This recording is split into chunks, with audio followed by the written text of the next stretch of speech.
Welcome to cinema ಲೋಕ. ನಿಮ್ಮ ನೆಚ್ಚಿನ ನಟ ನಟಿಯರ ಬಗ್ಗೆ ಹಾಗೂ ಅವರ ಸಿನಿಮಾ ಬಗ್ಗೆ ಮತ್ತು ಚಿತ್ರರಂಗದ ಆಗು ಹೋಗುಗಳ ಬಗ್ಗೆ ತಿಳಿದುಕೊಳ್ಳಲು ನಮ್ಮ ಚಾನೆಲ್ ಅನ್ನು ಲೈಕ್ ಮಾಡಿ, ಸಬ್ಸ್ಕ್ರೈಬ್ ಮಾಡಿ, ಶೇರ್ ಮಾಡಿ. Thank you. ಸಾಹಸ ಸಿಂಹ ಅಭಿನಯ ಭಾರ್ಗವ ಡಾಕ್ಟರ್ ವಿಷ್ಣುವರ್ಧನ್ ಅವರು ಆಕ್ಟ್ ಮಾಡಿರೋ 200ನೇ ಸಿನಿಮಾ ಆಪ್ತ ರಕ್ಷಕ ಅನ್ನೋ ಸಿನಿಮಾ. ಈ ಸಿನಿಮಾ ರಿಲೀಸ್ ಆಗಿ ಇವತ್ತಿಗೆ 16 ವರ್ಷ ಕಂಪ್ಲೀಟ್ ಆಗಿದೆ. ಈ 16 ವರ್ಷಗಳಲ್ಲಿ ಎಷ್ಟೋ ಸಿನಿಮಾಗಳು ರಿಲೀಸ್ ಆಗಿದೆ. ಹಾರರ್ ಥ್ರಿಲ್ಲರ್ ಬೇಸ್ಡ್ ಅಲ್ಲೇ ಎಷ್ಟೋ ಸಿನಿಮಾಗಳು ರಿಲೀಸ್ ಆಗಿದೆ. ಸುಮಾರು ಸಕ್ಸಸ್ಫುಲ್ ಸಿನಿಮಾಗಳು ಬಂದಿದೆ. ಆದ್ರೆ ಆಪ್ತ ರಕ್ಷಕನ ಬೀಟ್ ಮಾಡುವಂತ ಸಿನಿಮಾ ಬಂದಿದೆಯಾ ಅನ್ನೋ ಒಂದು ಪ್ರಶ್ನೆ ನನ್ನಲ್ಲಿದೆ. ಆಪ್ತ ರಕ್ಷಕ ಬರೀ ಎಂಟರ್ಟೈನ್ಮೆಂಟ್ ಸಿನಿಮಾ ಮಾತ್ರ ಅಲ್ಲ, ಅವರು ಕಥೆನ ಹೇಳಿರುವಂತ ವಿಧ, ಅದರಲ್ಲಿ ಇರುವಂತ ಥ್ರಿಲ್ಲಿಂಗ್, ಸರ್ಪ್ರೈಸಸ್, ಕ್ಯೂರಿಯಾಸಿಟಿ, ಆ ಕ್ಯಾರೆಕ್ಟರ್ಗಳನ್ನ ಡಿಸೈನ್ ಮಾಡಿರುವಂಥ ವಿಧ, ಕ್ಯಾರೆಕ್ಟರ್ಗಳ ಪರ್ಫಾರ್ಮೆನ್ಸ್, ಸಿನಿಮಾದ background music, camera work, editing ಎಲ್ಲಾನು ಪರಿಪೂರ್ಣವಾಗಿ ಮಾಡಿರುವಂಥ ಸಿನಿಮಾನೇ ಆಪ್ತ ರಕ್ಷಕ ಅನ್ನೋ ಸಿನಿಮಾ. ರಿಲೀಸ್ಗೆ ಮುಂಚೆ ಒಂದು ಸಿನಿಮಾ ದೊಡ್ಡ ಎಕ್ಸ್ಪೆಕ್ಟೇಷನ್ ಕ್ರಿಯೇಟ್ ಮಾಡಿ ರಿಲೀಸ್ ಆದ್ಮೇಲೆ ಆ ಎಕ್ಸ್ಪೆಕ್ಟೇಷನ್ ಫುಲ್ಫಿಲ್ ಮಾಡದೆ ಆಡಿಯನ್ಸ್ ಡಿಸಪಾಯಿಂಟ್ ಆಗಿರೋ ಸಿನಿಮಾಗಳು ಸುಮಾರಿದೆ. ಆದ್ರೆ ರಿಲೀಸ್ಗೆ ಮುನ್ನ ಎಷ್ಟು ದೊಡ್ಡ ಎಕ್ಸ್ಪೆಕ್ಟೇಷನ್ ಕ್ರಿಯೇಟ್ ಮಾಡ್ತೋ, ರಿಲೀಸ್ ಆದ್ಮೇಲೆ ಆ ಎಕ್ಸ್ಪೆಕ್ಟೇಷನ್ ಫುಲ್ಫಿಲ್ ಮಾಡಿಸಿ ಮತ್ತೆ ಥಿಯೇಟರ್ಗೆ ಬರುವಂತ ಮ್ಯಾಜಿಕ್ ನ ಕ್ರಿಯೇಟ್ ಮಾಡಿರೋ ಸಿನಿಮಾನೇ ಆಪ್ತ ರಕ್ಷಕ ಅನ್ನೋ ಸಿನಿಮಾ. ಸಿನಿಮಾ ಆಗಿದ್ದೇಗೆ, ಆ ಸಿನಿಮಾ ರಿಲೀಸ್ ಆಗುವಾಗ ಯಾವ ತರ ಓಪನಿಂಗ್ ಇತ್ತು, ಆ ಸಿನಿಮಾದ ಕಲೆಕ್ಷನ್ ಹೇಗಿತ್ತು, ಥಿಯೇಟರ್ ಅಲ್ಲಿ ಎಷ್ಟು ದಿನ ಓಡ್ತು, ಪ್ರೇಕ್ಷಕರು ಆ ಸಿನಿಮಾನ ಯಾವ ತರ ರಿಸೀವ್ ಮಾಡಿದ್ರು, ಈ ಸಿನಿಮಾ ರಿಲೀಸ್ ಆಗುವಾಗ ಅಭಿಮಾನಿಗಳ ಸಂಭ್ರಮ ಯಾವ ತರ ಇತ್ತು, ಥಿಯೇಟರ್ಗಳಲ್ಲಿ ಯಾವ ತರ ಸೆಲೆಬ್ರೇಟ್ ಮಾಡಿದ್ರು, ಈ ಸಿನಿಮಾ ಎಷ್ಟು ಥಿಯೇಟರ್ಗಳಲ್ಲಿ ರಿಲೀಸ್ ಆಯ್ತು, ಆಡಿಯನ್ಸ್ ರೆಸ್ಪಾನ್ಸ್ ಯಾವ ತರ ಇತ್ತು, ಆ ಕಾಲಕ್ಕೆ ದೊಡ್ಡ ಮಟ್ಟಕ್ಕೆ ಕಲೆಕ್ಷನ್ ಆಯ್ತು ಅಂತ ಹೇಳ್ತಾರೆ ಎಲ್ಲರೂ. ಆದ್ರೆ ಎಕ್ಸಾಕ್ಟ್ ಆಗಿ ಈ ಸಿನಿಮಾ ಎಷ್ಟು ಕಲೆಕ್ಟ್ ಮಾಡ್ತು ಇದೆಲ್ಲ ಸ್ವಲ್ಪ ಡೀಟೇಲ್ ಆಗಿ ನೋಡೋಣ ಬನ್ನಿ. ವಿಷ್ಣು ಸರ್ ಈ ಬಂಧನ ಸಿನಿಮಾ ಮಾಡ್ತಾ ಇರುವಾಗಲೇ ಡೈರೆಕ್ಟರ್ ಪಿ ವಾಸು ಅವರು ವಿಷ್ಣು ಸರ್ ನ ಮೀಟ್ ಮಾಡಿ ಆಪ್ತ ರಕ್ಷಕದ ಕತೆ ಹೇಳ್ತಾರೆ. ವಿಷ್ಣು ಸರ್ಗೆ ಆ ಕತೆ ತುಂಬಾ ಇಷ್ಟ ಆಗುತ್ತೆ. ವಿಷ್ಣು ಸರ್ ಓಕೆ ಅಂತಾರೆ. ನಂತರ ಸಿನಿಮಾಗೆ ಬೇಕಾಗಿರೋ ಸಪೋರ್ಟಿಂಗ್ ಆಕ್ಟರ್ಸ್ ಗಳನ್ನ ಹೈಯರ್ ಮಾಡ್ತಾರೆ. ವಿಮಲಾ ರಾಮನ್ ಅವ್ರನ್ನ ಲೀಡ್ ಫೀಮೇಲ್ ಕ್ಯಾರೆಕ್ಟರ್ ಗೆ ಬುಕ್ ಮಾಡ್ತಾರೆ. ನಂತರ ಸಂಧ್ಯಾ ಅವ್ರನ್ನ ಲೀಡ್ ಫೀಮೇಲ್ ಆಗಿ ಮಾಡಿ ವಿಮಲಾ ರಾಮನ್ ಅವ್ರನ್ನ ಫ್ಲಾಶ್ ಬ್ಯಾಕ್ ನಾಗವಲ್ಲಿ ಪಾತ್ರಕ್ಕೆ ರಿಪ್ಲೇಸ್ ಮಾಡ್ತಾರೆ. ಈ ಸಿನಿಮಾದ ಪ್ರೀ ಪ್ರೊಡಕ್ಷನ್ ಗೆ 10 ರಿಂದ 12 ತಿಂಗಳು ತಗೊಂತಾರೆ. ಪಿ ವಾಸು ಅವರು ವಿಷ್ಣು ಸರ್ ನ ಇಟ್ಕೊಂಡು ಆಪ್ತ ಮಿತ್ರ ಪಾರ್ಟ್ 2 ಮಾಡ್ತಾ ಇದಾರೆ ಅಂತ ಗೊತ್ತಾದ್ಮೇಲೆ ಆ ಸಿನಿಮಾಗೆ ದೊಡ್ಡ ಮಟ್ಟ ಎಕ್ಸ್ಪೆಕ್ಟೇಷನ್ ಕ್ರಿಯೇಟ್ ಮಾಡುತ್ತೆ. ಅಷ್ಟು ಮಾತ್ರ ಅಲ್ಲ, ಆ ಸಿನಿಮಾದ ಶೂಟಿಂಗ್ ಟೈಮ್ ಅಲ್ಲಿ ಕೆಲವು ಅಮಾನುಷ ವಿಷಯಗಳು ಆಗ್ತಾ ಇತ್ತು. ಅದನ್ನ ಆ ಆರ್ಟಿಸ್ಟ್ ಗಳು, ಭಾವನ ಅವರು, ಶ್ರೀನಿವಾಸ್ ಮೂರ್ತಿ ಅವರು, ಟೆಕ್ನಿಷಿಯನ್ಸ್ ಗಳು ಟಿವಿ ಚಾನೆಲ್ ಗಳಲ್ಲಿ ಹೇಳ್ಕೊಂತ ಇದ್ರು. ಆ ತರ ವಿಷಯಗಳು ಹೊರಗೆ ಬರುವಾಗ ಆ ಸಿನಿಮಾದ ಎಕ್ಸ್ಪೆಕ್ಟೇಷನ್ ಏನಿತ್ತು ಅದು ತುಂಬಾ ಎತ್ತರಕ್ಕೆ ಹೋಯ್ತು. ಆಪ್ತ ಮಿತ್ರ ಸಿನಿಮಾದ ರಿಲೀಸ್ ಡೇಟ್ ಅನೌನ್ಸ್ ಮಾಡಕ್ ಮುಂಚೆನೆ 30th ಡಿಸೆಂಬರ್ 2009 ಅಲ್ಲಿ ಸಾಹಸ ಸಿಂಹ ಡಾಕ್ಟರ್ ವಿಷ್ಣುವರ್ಧನ್ ಅವರು, ಆವಾಗ ಅವರ ವಯಸ್ಸು 59. ಆ ಇನ್ಸಿಡೆಂಟ್ ನಂತರ ಸುಮಾರು ಜನ ವಿಷ್ಣು ಸರ್ ಆಪ್ತರಕ್ಷಕ ಸಿನಿಮಾ ಮಾಡಬಾರದಾಗಿತ್ತು ಅಂತ ಸುಮಾರು ಮಾತುಗಳು ಬರ್ತಾ ಇತ್ತು. ಫೈನಲಿ ಆ ಸಿನಿಮಾದ ಡೇಟ್ ಅನೌನ್ಸ್ ಆಗುತ್ತೆ. 19th ಫೆಬ್ರವರಿ 2010 ಅಲ್ಲಿ ಸಾಹಸ ಸಿಂಹ ಡಾಕ್ಟರ್ ವಿಷ್ಣುವರ್ಧನ್ ಅವರು ಆಕ್ಟ್ ಮಾಡಿ, ಪಿ ವಾಸು ಅವರು ಡೈರೆಕ್ಟ್ ಮಾಡಿ, ಉದಯ ರವಿ ಫಿಲಂ ಪ್ರೊಡಕ್ಷನ್ ಇಂದ ಆಪ್ತ ರಕ್ಷಕ ಅನ್ನೋ ಸಿನಿಮಾ ರಿಲೀಸ್ ಆಗುತ್ತೆ. ದೊಡ್ಡ ಮಟ್ಟಿಗೆ ಓಪನಿಂಗ್ ತಗೊಳುತ್ತೆ.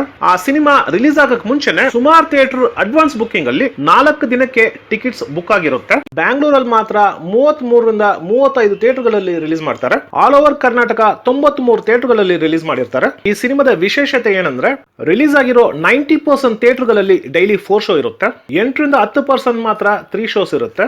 ಆಲ್ ಓವರ್ ಕರ್ನಾಟಕ ಥಿಯೇಟರ್ಗಳು ಫುಲ್ ಆಗಿ 80s ಮತ್ತು 90s ಗಳಲ್ಲಿ ಥಿಯೇಟರ್ಗಳು ಫುಲ್ ಆಗಿ ಯಾವ ತರ ಒಂದು ಸಂಭ್ರಮನ ಆಚರಿಸ್ತಾ ಇದ್ರು, ಆ ಒಂದು ಫೀಲಿಂಗ್ ನ ಥಿಯೇಟರ್ ಒಳಗೆ ಹೋಗೋ ಆಡಿಯನ್ಸ್ ಗೆ ತರಿಸ್ತಾರೆ. ಮತ್ತೆ ಅವರು ಬಾಲ್ಯದಲ್ಲಿ ಇರುವಾಗ ಥಿಯೇಟರ್ಗೆ ಹೋಗುವಾಗ ಯಾವ ತರ ಒಂದು ಫೀಲ್ ಇರ್ತಾ ಇತ್ತು, ಆ ತರ ಒಂದು ಸೆಲೆಬ್ರೇಷನ್ ಮಾಡುವಾಗ ಆಡಿಯನ್ಸ್ ಗೆ ತುಂಬಾ ಸಂತೋಷ ತರಿಸುತ್ತೆ. ಇದು ರೆಗ್ಯುಲರ್ ಆಗಿ ರಿಲೀಸ್ ಆಗೋ ವಿಷ್ಣು ಸರ್ ಸಿನಿಮಾ ಅಲ್ಲ, ಇದೇ ಕೊನೆಯ ಸಿನಿಮಾ ಅಂತ ಎಲ್ರಿಗೂ ಗೊತ್ತು. ಮೊದಲನೇ ದಿನನೇ ಆ ಸಿನಿಮಾನ ನೋಡ್ಬೇಕು ಅನ್ನೋ ಒಂದು ಕುತೂಹಲನೂ ಇತ್ತು. ಬರೀ ವಿಷ್ಣು ಸರ್ ಫ್ಯಾನ್ಸ್ ಮಾತ್ರ ಅಲ್ಲ, ಜನರಲ್ ಆಡಿಯನ್ಸ್ ಕೂಡ ಈ ಸಿನಿಮಾದ ಮೇಲೆ ದೊಡ್ಡ ಮಟ್ಟಕ್ಕೆ ನಿರೀಕ್ಷೆ ಇತ್ತು. ಸಿನಿಮಾ ನೋಡ್ಲೇಬೇಕು ಅನ್ನೋ ಉದ್ದೇಶನೂ ಇತ್ತು. ಫಸ್ಟ್ ಡೇ ಥಿಯೇಟರ್ಗಳು ಹೌಸ್ಫುಲ್ ಆಗುವಾಗ ಬ್ಲಾಕ್ ಅಲ್ಲಿ ಮಾರೋ ಟಿಕೆಟ್ ಗಳು ದೊಡ್ಡ ಅಮೌಂಟ್ ಸೇಲ್ ಮಾಡಿದ್ರು. ನಾವು ಅಂದ್ರೆ ನಾನು, ನಮ್ಮಣ್ಣ, ನಮ್ಮಿಬ್ಬರು ತಮ್ಮಂದ್ರು, ನಾವು 4 ಜನ ರಾಜಾಜಿನಗರ್ ಅಲ್ಲಿರೋ ನವರಂಗ್ ಥಿಯೇಟರ್ ಗೆ ಸೆಕೆಂಡ್ ಶೋ ಅಂದ್ರೆ 9:30 ಶೋಗೆ ಹೋಗಿದ್ವಿ.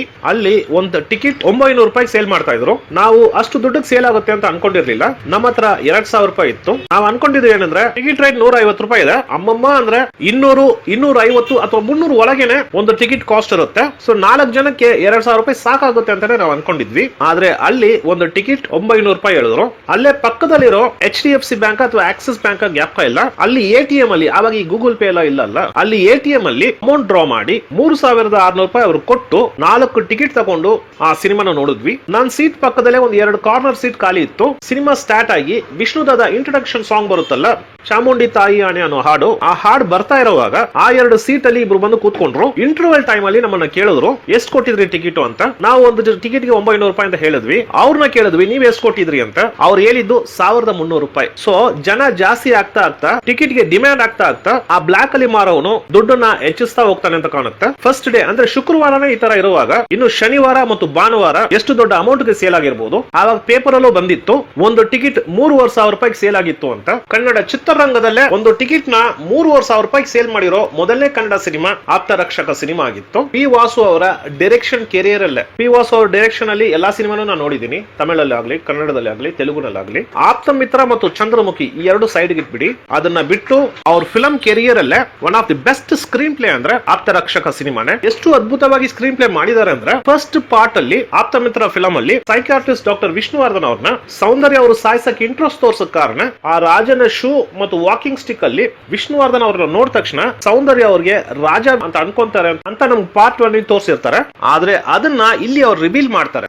ಸೈಕಿಯಾಟ್ರಿಸ್ಟ್ ಡಾಕ್ಟರ್ ವಿಷ್ಣುವರ್ಧನ್ ಅವರು ಈ ನಾಗವಲ್ಲಿನ ಸಾಯಿಸಿರೋ ರಾಜ ವಿಜಯ ರಾಜೇಂದ್ರ ಬಹದ್ದೂರ್ ತರನೇ ಇದ್ದಿದ್ದಕ್ಕೆ ಸೌಂದರ್ಯ ಅವರು ವಿಷ್ಣುವರ್ಧನ್ ಅವ್ರನ್ನ ಸಾಯಿಸಕ್ ಪ್ರಯತ್ನ ಪಟ್ರು ಅಂತ ಪಾರ್ಟ್ 2 ನಲ್ಲಿ ಕನ್ಕ್ಲೂಡ್ ಮಾಡ್ತಾರೆ. ಆ ಸೀನ್ ಆರ್ಡರ್ ಗಳನ್ನ ಎಷ್ಟು ಅದ್ಭುತವಾಗಿ ಕೋಣಿಸ್ಕೊಂಡು ಹೋಗ್ತಾರೆ ಅಂದ್ರೆ ಆವಾಗೆಲ್ಲ ನಾವು ಫಿಲಂ ಇನ್ಸ್ಟಿಟ್ಯೂಟ್ ಸ್ಟೂಡೆಂಟ್ ಆಗಿದ್ವಿ. ಆ ಒಂದು ಫ್ಲಾಶ್ ಬ್ಯಾಕ್ ಗೆ ಪಾರ್ಟ್ 1 ಕನೆಕ್ಟ್ ಮಾಡಿ ಅಂದ್ರೆ ಆಪ್ತ ಮಿತ್ರ ಸಿನಿಮಾ ಕನೆಕ್ಟ್ ಮಾಡಿ ಆ ಒಂದು ಪಾಸ್ಟ್ ನ ಪ್ರೆಸೆಂಟ್ ಮಾಡಿ ಪ್ರೆಸೆಂಟ್ ನ ಫ್ಯೂಚರ್ ಮಾಡ್ತಾರಲ್ಲ, ಸೂಪರ್ಬ್ ಇಮ್ಯಾಜಿನೇಷನ್ ಅನ್ಬೋದು. ಫಿಲಂ ಅಲ್ಲಿ ಸಿಕ್ಕಾಪಟ್ಟೆ ಟ್ವಿಸ್ಟ್ ಅಂಡ್ ಟರ್ನ್ಸ್ ಇದೆ.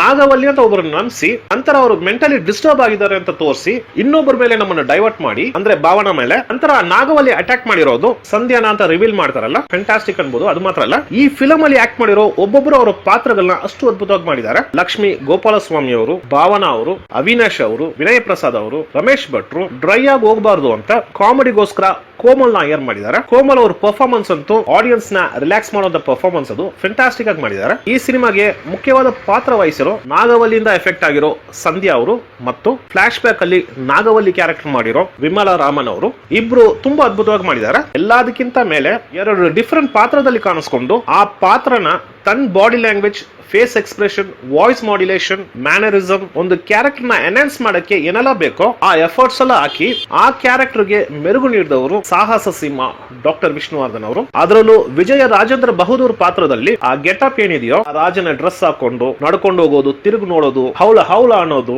ಅತಿ ಸುಂದರವಾದ ರಾಜ ಅನ್ಬೋದು. ಇವ್ರು ಹೇಳ್ತಾ ಇರ್ತಾರೆ ಡೈರೆಕ್ಟರ್ ಭಾರ್ಗವ ಸರ್ ಅವರು, ವಿಷ್ಣುವರ್ಧನ್ ಅವರು ಸುರಸುಂದರ ರಂಗ ಅಂತ ಹೇಳ್ತಾ ಇರ್ತಾರೆ. ನಿಜವಾದ ಸುರಸುಂದರ ರಂಗ. ಆ ಒಂದು ರಾಜ ಗೆಟಪ್ ಅಲ್ಲಿ ಅಷ್ಟು ಸುಂದರವಾಗಿ ಕಾಣ್ತಾ ಇರೋ ಡಾಕ್ಟರ್ ವಿಷ್ಣುವರ್ಧನ್ ಅವ್ರನ್ನ ನೋಡ್ತಾ ಇರೋದೇ ಒಂದು ಆನಂದ. ಪ್ಲಸ್ ಅವ್ರ ಪರ್ಫಾರ್ಮೆನ್ಸ್ ಅಂತೂ ಎವರ್ಗ್ರೀನ್ ಪರ್ಫಾರ್ಮೆನ್ಸ್ ಅನ್ಬೋದು. ವಿಷ್ಣುವರ್ಧನ್ ಅವ್ರನ್ನ ಎಲ್ಲಾ ಪಾತ್ರಗಳಲ್ಲೂ ನಾವು ನೋಡಿದೀವಿ. ಆದ್ರೆ ರಾಜನ ಪಾತ್ರದಲ್ಲಿ 2-3 ಫಿಲಂ ಅಲ್ಲಿ ಆಕ್ಟ್ ಮಾಡಿದ್ದಾರೆ. ಆದ್ರೆ ಆಪ್ತ ರಕ್ಷಕನಲ್ಲಿ ಕಿಲ್ಲಿಂಗ್ ಪರ್ಫಾರ್ಮೆನ್ಸ್ ಅನ್ಬೋದು. ಬರೀ ರಾಜನ ಪಾತ್ರದಲ್ಲಿ ಮಾತ್ರ ಅಲ್ಲ, 115-120 ವಯಸ್ಸಾಗಿರೋ ರಾಜೇಂದ್ರ ಬಹದ್ದೂರ್ ಪಾತ್ರ ಇದಲ್ಲ, ಅದರಲ್ಲೂ ಎಕ್ಸ್ಟ್ರಾನರಿ ಪರ್ಫಾರ್ಮೆನ್ಸ್ ಮಾಡಿದ್ದಾರೆ. ಅದೇ ತರ ಇನ್ನೊಂದು ಕಡೆ ಡಾಕ್ಟರ್ ವಿಜಯ್ ಅವರು ಸೈಲೆಂಟ್ ಆಗಿ, ಸಟಲ್ಡ್ ಆಗಿ, ಡಾಕ್ಟರ್ ಬಾಡಿ ಲ್ಯಾಂಗ್ವೇಜ್ ಯಾವ ತರ ಇರಬೇಕು ಆ ತರ ಒಂದು ಬಾಡಿ ಲ್ಯಾಂಗ್ವೇಜ್ ಅಲ್ಲಿ ಆ ಹುಡುಗಿನ ಕಾಪಾಡಬೇಕು ಅನ್ನೋ ಒಂದು ಇಂಟೆನ್ಷನ್ ಇರುತ್ತಲ್ಲ, ಆ ಇಂಟೆನ್ಷನ್ ಅಲ್ಲಿ ಆ ಎಕ್ಸ್ಪ್ರೆಷನ್ಸ್, ಆ ಮ್ಯಾನರಿಸಮ್ ಸೂಪರ್ಬ್ ಆಗಿ ಮಾಡಿದ್ದಾರೆ. 2.5 ಗಂಟೆ ವಿಷ್ಣು ಸರ್ ಇಂಟ್ರೊಡಕ್ಷನ್ ಸಾಂಗ್ ಇಂದ ಲಾಸ್ಟ್ ಕ್ಲೈಮ್ಯಾಕ್ಸ್ ವರೆಗೂ ಆ ಸೀನ್ ಏನ್ ಡಿಮ್ಯಾಂಡ್ ಮಾಡುತ್ತೋ ಡಿಮ್ಯಾಂಡ್ ತಕ್ಕ ಹಾಗೆ ಪರ್ಫಾರ್ಮೆನ್ಸ್ ಕೊಟ್ಟು ಆ ಸಿನಿಮಾನ ಇನ್ನೊಂದು ಹಂತಕ್ಕೆ ತಗೊಂಡು ಹೋಗ್ತಾರೆ. ಸಿನಿಮಾ ನೋಡ್ಕೊಂಡು ಹೊರಗೆ ಬರೋ ಆಡಿಯನ್ಸ್ ಗೆ ಆ ಸಿನಿಮಾ ತುಂಬಾ ತೃಪ್ತಿ ಕೊಟ್ಟು ಮತ್ತೆ ಮತ್ತೆ ಆ ಸಿನಿಮಾನ ನೋಡೋ ತರ ಮಾಡುತ್ತೆ. ನಾವು ನವರಂಗಲ್ಲಿ ಆಪ್ತರಕ್ಷಕ ನೋಡಿದ್ವಿ, ಮತ್ತೆ ನಮ್ ತಾಯಿ, ನಮ್ಮ ಅಣ್ಣನ ವೈಫ್, ನಮ್ ತಂಗಿ, ನನ್ನ ವೈಫ್ ಮತ್ತೆ ನಮ್ ತಮ್ಮಂದ್ರೆಲ್ಲ ಸೇರ್ಕೊಂಡು 4 ದಿನ ನಂತರ ಆದರ್ಶ ಥಿಯೇಟರ್ ಹೋಗಿದ್ವಿ. ಈ ತರ ಫ್ಯಾಮಿಲಿ ಸಮೇತ ಎಲ್ಲರೂ ನೋಡ್ಬೇಕು ಅಂತ ಇಂಟೆನ್ಷನ್ ಕ್ರಿಯೇಟ್ ಮಾಡಿರೋ ಸಿನಿಮಾನೇ ಆಪ್ತ ರಕ್ಷಕ ಅನ್ನೋ ಸಿನಿಮಾ. ಬ್ಯಾಂಗ್ಳೂರಲ್ಲಿ ಮಾತ್ರ 33-35 ಥಿಯೇಟರ್ಗಳಲ್ಲಿ ರಿಲೀಸ್ ಮಾಡ್ತಾರೆ. ಆಲ್ ಓವರ್ ಕರ್ನಾಟಕ 93 ಥಿಯೇಟರ್ಗಳಲ್ಲಿ ರಿಲೀಸ್ ಮಾಡಿರ್ತಾರೆ. ಈ ಸಿನಿಮಾದ ವಿಶೇಷತೆ ಏನಂದ್ರೆ ರಿಲೀಸ್ ಆಗಿರೋ 90% ಥಿಯೇಟರ್ಗಳಲ್ಲಿ ಡೈಲಿ 4 ಶೋ ಇರುತ್ತೆ. 8-10% ಮಾತ್ರ 3 ಶೋಸ್ ಇರುತ್ತೆ. ರಿಲೀಸ್ ಆಗಿರೋ ಎಲ್ಲಾ ಥಿಯೇಟರ್ಗಳು ಹೌಸ್ಫುಲ್ ಆಗುತ್ತೆ. ಫಸ್ಟ್ ಡೇ ಕಲೆಕ್ಷನ್ ಒಂದು ದೊಡ್ಡ ಇತಿಹಾಸನ ಸೃಷ್ಟಿ ಮಾಡುತ್ತೆ. 77 ಸೆಂಟರ್ಗಳಲ್ಲಿ 50 ದಿನ ಪೂರೈಸುತ್ತೆ. ವಿಷ್ಣುವರ್ಧನ್ ಅವರು ಕ್ರಿಯೇಟ್ ಮಾಡಿರುವಂತಹ ಇನ್ನೊಂದು ದಾಖಲೆ ಇದು. 18 ಥಿಯೇಟರ್ಗಳಲ್ಲಿ ಸಿಲ್ವರ್ ಜೂಬ್ಲಿ ಕಂಪ್ಲೀಟ್ ಮಾಡುತ್ತೆ. 2000 ರಿಲೀಸ್ ಆಗಿರೋ ಯಜಮಾನ ಸಿನಿಮಾ ನಂತರ ಒಂದು ದೊಡ್ಡ ರೆಕಾರ್ಡ್ ನ ಕ್ರಿಯೇಟ್ ಮಾಡಿರುವಂತಹ ಸಿನಿಮಾ ಅಂದ್ರೆ ಅದು ಆಪ್ತ ರಕ್ಷಕ ಸಿನಿಮಾನೇ. ಈ ಸಿನಿಮಾದ ಬಜೆಟ್ 3.25 ಕೋಟಿ ಅಂತಾರೆ. ಡಿಸ್ಟ್ರಿಬ್ಯೂಟೆಡ್ ರೈಟ್ಸ್ ಈ ಸಿನಿಮಾಗೆ 9 ಕೋಟಿ ರೂಪಾಯಿ ಮಾರಿದ್ದಾರೆ. ಈ ಸಿನಿಮಾ ಟೋಟಲಿ ಕಲೆಕ್ಟ್ ಮಾಡಿರೋದು 51-55 ಕೋಟಿ ರೂಪಾಯಿ ಕಲೆಕ್ಟ್ ಮಾಡಿದೆ. 5-10% ಪ್ಲಸ್ ಆರ್ ಮೈನಸ್ ಇರಬಹುದು. ಆದ್ರೆ ಕಲೆಕ್ಷನ್ ಅಲ್ಲಿ ಒಂದು ದೊಡ್ಡ ಇತಿಹಾಸನ ಸೃಷ್ಟಿ ಮಾಡಿರುವಂತಹ ಸಿನಿಮಾ 2010 ನಲ್ಲಿ ಬಂದಿರೋ ಆಪ್ತರಕ್ಷಕ ಸಿನಿಮಾ.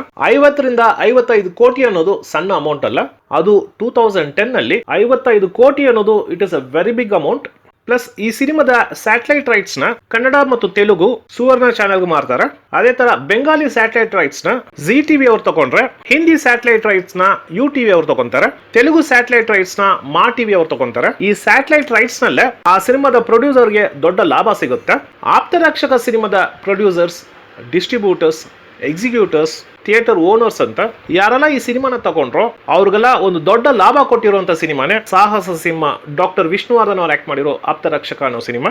ಈ ಸಿನಿಮಾ ಸುಮಾರು ಥಿಯೇಟರ್ಗಳಲ್ಲಿ 50 ಡೇಸ್ ಕಂಪ್ಲೀಟ್ ಮಾಡುತ್ತೆ, ಇನ್ನು ಕೆಲವು ಥಿಯೇಟರ್ಗಳಲ್ಲಿ 75 ಡೇಸ್ ಕಂಪ್ಲೀಟ್ ಮಾಡುತ್ತೆ, ಇನ್ನು ಕೆಲವು ಥಿಯೇಟರ್ಗಳಲ್ಲಿ 175 ಡೇಸ್ ಕಂಪ್ಲೀಟ್ ಮಾಡುತ್ತೆ. ಆ ವರ್ಷದಲ್ಲಿ ಅತಿ ಹೆಚ್ಚು ಕಲೆಕ್ಟ್ ಮಾಡಿರೋ ಕನ್ನಡ ಸಿನಿಮಾ ಆಪ್ತರಕ್ಷಕ ಸಿನಿಮಾ ಆಗುತ್ತೆ. ಕರ್ನಾಟಕ ಸ್ಟೇಟ್ ಫಿಲ್ಮ್ ಅವಾರ್ಡ್ ಇಂದ ಡಾಕ್ಟರ್ ವಿಷ್ಣುವರ್ಧನ್ ಅವರಿಗೆ ಬೆಸ್ಟ್ ಆಕ್ಟರ್ ಅವಾರ್ಡ್ ಕೊಡ್ತಾರೆ. ಕರ್ನಾಟಕ ಸ್ಟೇಟ್ ಫಿಲ್ಮ್ ಅವಾರ್ಡ್ ಇಂದ best playback singer Lakshmi Nataraj ಅವ್ರಿಗೆ ಕೊಡ್ತಾರೆ. ಫಿಲ್ಮ್ ಫೇರ್ ಅವಾರ್ಡ್ ಇಂದ ಬೆಸ್ಟ್ ಸಪೋರ್ಟಿಂಗ್ ಆಕ್ಟರ್ ಅವಿನಾಶ್ ಅವರು ಕೊಡ್ತಾರೆ. Best male playback singer SP Balasubrahmanyam ಗರನೆ ಗರಗರನೆ ಅನ್ನೋ ಹಾಡು ಕೊಡ್ತಾರೆ. ಓಕೆ ಸ್ನೇಹಿತರೆ, ನೆಕ್ಸ್ಟ್ ಟೈಮ್ ಬೇರೆ ಒಂದು ಸಿನಿಮಾ ಜೊತೆ ಬರ್ತೀನಿ. ಅದುವರೆಗೂ ಥ್ಯಾಂಕ್ ಯು, ಬಾಯ್.